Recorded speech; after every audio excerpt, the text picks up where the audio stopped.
Perang Rusia-Ukraina kini bukan hanya soal perebutan wilayah dan pertempuran di garis depan.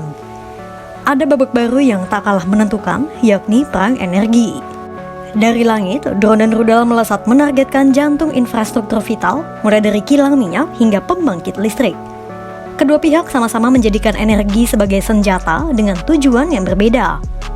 Ukraina ingin melumpuhkan mesin ekonomi Rusia, sementara Rusia berupaya membuat rakyat Ukraina hidup dalam gelap dan dingin. Seperti apa taktik yang dilakukan Ukraina dan Rusia dalam perang energi?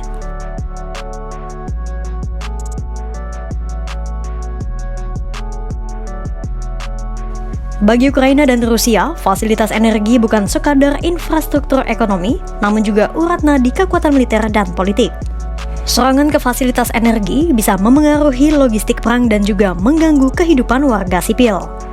Sejak awal perang pecah, Rusia sudah mengincar jaringan listrik dan pembangkit Ukraina untuk memadamkan kota, melumpuhkan industri, dan melemahkan semangat rakyat. Lumpuhnya listrik di Ukraina juga bisa menjadi petaka saat musim dingin tiba karena banyak pemanas akan mati.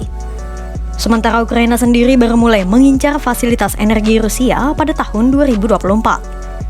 Tujuan Ukraina bukan untuk menyengsarakan penduduk Rusia secara langsung, tapi lebih seperti menekan ekonomi Rusia yang bersumber pada ekspor minyak. Perang energi jadi salah satu alternatif karena di medan tempur darat, pergerakan seringkali buntu. Perang energi pun menjadi alat tawar kedua negara dalam negosiasi damai. Lantas, seperti apa taktik yang digunakan Rusia dan Ukraina dalam perang energi?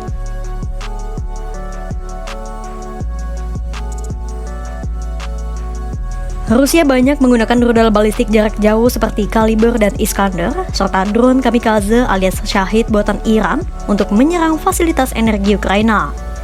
Rusia banyak menargetkan pembangkit listrik tenaga panas alias thermal power plants yang menjadi sumber listrik di kota-kota besar Ukraina.